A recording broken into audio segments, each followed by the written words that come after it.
Redfall is pretty much turned into a bomb. We were excited to check it out, and I was skeptical at first, but I think it just keeps having good things.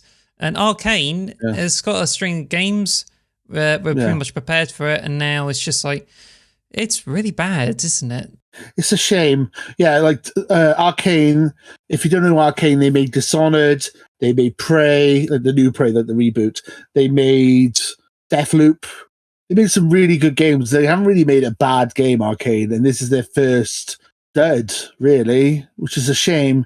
And the worst part of this game is that the achievements are 17 points. Who the hell gives 17-point achievements? You're a psychopath. I'm sorry. You're a first-party games company.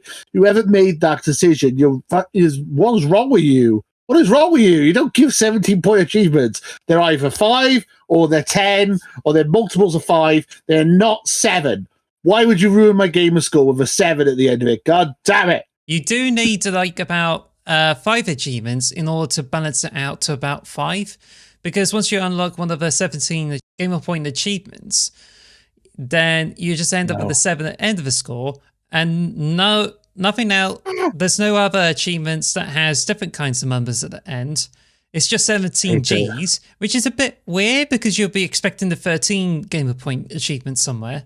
So if you unlock this one, you have to like go around, unlock about 2 more achievements, and you'll be able to have your achievements like packs, like 0 or 5s. I hate it. I hate it so much. It makes me really bad.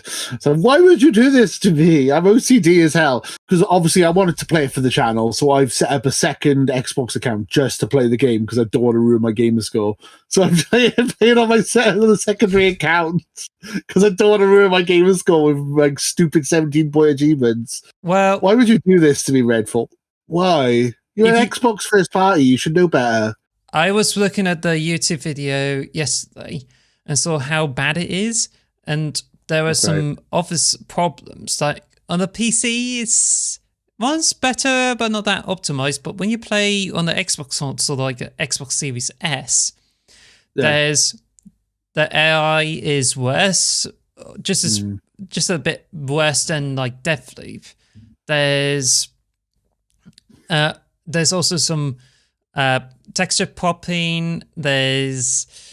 I took a picture of the side of a lorry, and the picture hadn't loaded in on the side of the lorry. It's like literally just a blurry image on the side of the lorry. It's like, what the hell? No, this is awful. Why would you do that? Oh, it makes me sad because I was really looking forward to this game. Hi-Fi Rush is completely a million times better than this game. I know they're not the same type of genre, but if we're looking at first-party exclusives, just play Hi-Fi Rush. It's a much better game, much higher quality, much better quality than this. I'm really disappointed. I just do feel that because Redfall is pretty much like marketed as one of the big Xbox titles, I feel as if like people like PlayStation fans are likely to use that to weaponize the hate against like Microsoft. They already complained about like the 30 frames per second, and now they're just like have enough reasons to say Redfall is just like a bad game and uses it against Microsoft, which is going to be a headache for those who prefer Xbox over PlayStation, because it just means like you have a really bad performing game, which turns out to be one of the biggest disappointments of the year. And it's just like saying, I don't care about Forspoken, even the studio got shut down, but Redfall is like sucks. Yeah, I was going to say, like, speaking of which, like, I'm not going to call out the person, but it's literally, I got a friend on Facebook who I haven't spoken to in about 3 or 4 months, and I got a message this morning saying, how you like your Redfall, lol. It's like, okay, really? I haven't spoken to you in months, and this the first message I get from you is about Redfall. PlayStation fanboy. What the hell, man? I was like, whatever. Just as one of those sad people you have on your friend lists. Forspoken was absolutely garbage, and everyone said it was garbage. But you don't see me going on PlayStation podcast going, "How's Forspoken?" It's like whatever. Like they're basically people saying we're stupid for being Xbox fans because we liked Redfall, or we were hoping Redfall was going to be good. Which is like weird way of like, you know. The PlayStation fanboys, as you say, a bit relentless. Like, they just seems to be boasting about it. Like, weird. They seem to be really against Xbox and stuff like that. And it just seems like anywhere you go on social media or even on YouTube, there's people who like adore PC and certainly PlayStation. And it's just like saying, I don't really care about any of these. And it just seems they treat PlayStation as a default game console. But I think it's just like annoying. I feel like Game Pass is a good enough thing on its own just to justify having an Xbox personally, but that's just me. The only silver lining I have from this is that I don't have to play this game anymore, and I could just go on and play Zelda Tears of the Kingdom when it comes out, and I don't have to worry about my backlog. Because I thought, oh no, I'm not going to beat Redfall before Zelda comes out, and now I'm like, oh, I don't care about beating Redfall.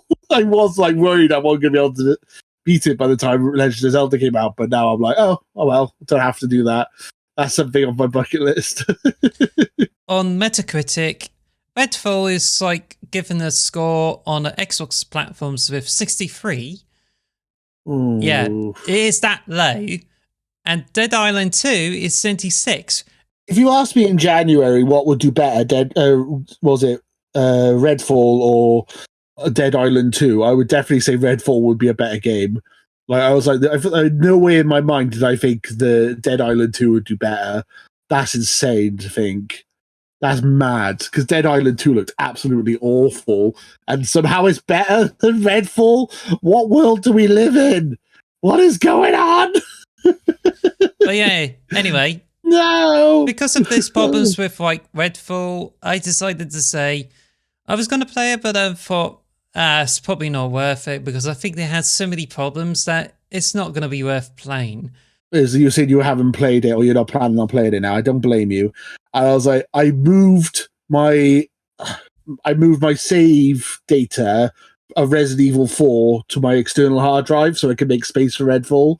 Now I regret it, and I'm going to probably delete Redfall and move Resident Evil 4 back onto my main. I'll just play Resident Evil 4. That's a better horror game, a better game of shooting things. I think I'm going to much more enjoy playing Resident Evil 4. I think I'm going to delete Redfall off my hard drive and put Resident Evil 4 back on my internal so I can actually play it. That's how bad Redfall is. It's so bad that you just feel better by removing it from the hard drive, or that alone, not playing it at all.